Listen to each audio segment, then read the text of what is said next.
નમસ્તે વિદ્યાર્થી મિત્રો, આપ સૌનું મારા યુટ્યુબ ચેનલમાં સ્વાગત છે। તો દોસ્તો, બીએસએફ કોન્સ્ટેબલ ટ્રેડમેનની નવી ભરતી આવી ગઈ છે।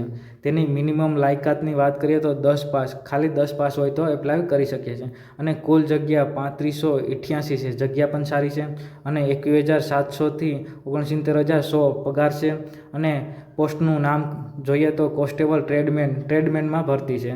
અને જોબનું સ્થાન જોઈએ તો સમગ્ર ભારતમાં ગમે ત્યાં આપણું પોસ્ટિંગ થઈ શકે છે। અને દોસ્તો, શૈક્ષણિક લાયકાતની વાત કરીએ તો 10 પાસ અથવા તો આઈટીઆઈનું સર્ટિફિકેટ હોવું જરૂરી છે। અમુક ટ્રેડમાં આઈટીઆઈનું સર્ટિફિકેટ ફરજિયાત છે। અને પુરુષ ઉમેદવાર માટે ખાલી જગ્યાની વાત કરીએ તો પુરુષ ઉમેદવારમાં મોસીમાં જનરલ માટે 25 છે, ઈડબ્લ્યુએસ માટે 5 છે, અને ઓબીસી માટે 19 છે, અને એસસી માટે 10 છે, અને એસટી માટે 7 છે। એમ કરીને ટોટલ 65 જગ્યા છે મોસી માટે। અને દરજીની વાત કરીએ તો એમ કરીને ટોટલ 18 જગ્યા છે। અને સુથાર માટે 38 ટોટલ જગ્યા છે। અને પ્લમ્બર માટે ટોટલ 10 જગ્યા છે। અને પેન્ટર માટે ટોટલ 5 જગ્યા છે। અને ઇલેક્ટ્રિશિયનમાં 4 જગ્યા છે, પંપ ઓપરેટરમાં 1 જગ્યા છે, અપહોલ્સ્ટ્રીમાં 1 જગ્યા છે, અને પાણીવાહકમાં 699 જગ્યા છે ટોટલ। પાણીવાહકમાં સારી જગ્યા છે, તો દોસ્તો આમાંથી એપ્લાય જરૂર કરજો।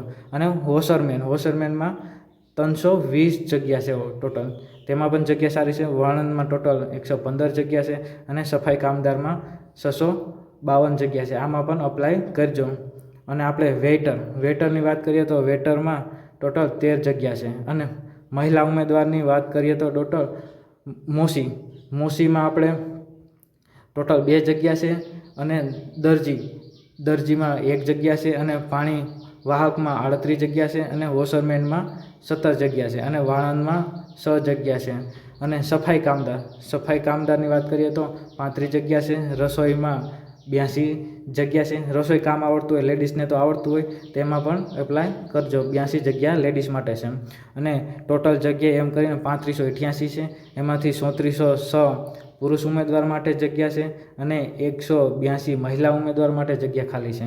અને વય મર્યાદાની વાત કરીએ આપણે દોસ્તો તો જનરલ, ઓબીસી, ઈડબ્લ્યુએસ માટે 18 થી 25 વર્ષ ટોટલ ઉંમર હોવી જોઈએ।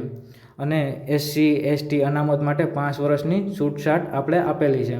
અને શારીરિક ધોરણની વાત કરીએ તો દોસ્તો પુરુષ ઉમેદવાર માટે ઊંચાઈ 165 સેન્ટીમીટર હોવી જોઈએ, અને 75 થી 80 તેની છાતી હોવી જોઈએ, અને 5 સેન્ટીમીટર ફૂલાવી જોઈએ છાતી। અને સ્ત્રી ઉમેદવાર માટે જોઈએ તો 155 સેન્ટીમીટર ઊંચાઈ હોવી જોઈએ, અને છાતી તેને લાગુ ના પડે।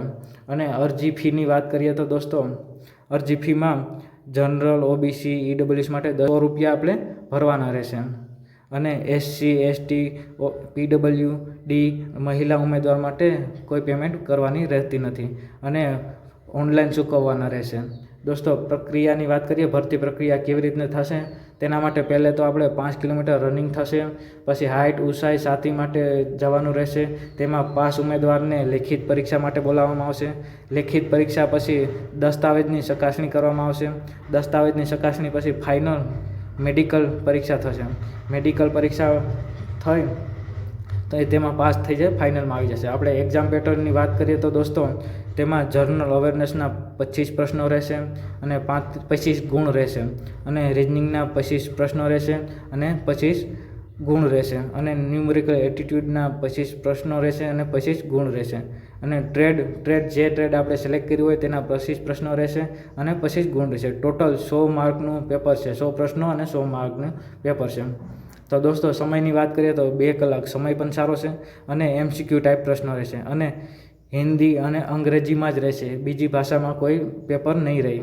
તો આ નોંધ કરવા બાબત છે। તો દોસ્તો, આપણે મહત્ત્વની તારીખની વાત કરીએ, જાહેરાત 22/7/2025ના રોજ થયું હતું, અને ફોર્મ ભરવાની શરૂઆત 26/7/2025માં થયું હતું। ફોર્મ ભરવાની છેલ્લી તારીખ દોસ્તો 25/8/2025 છે, તો અત્યારે ભરી દેજો દોસ્તો।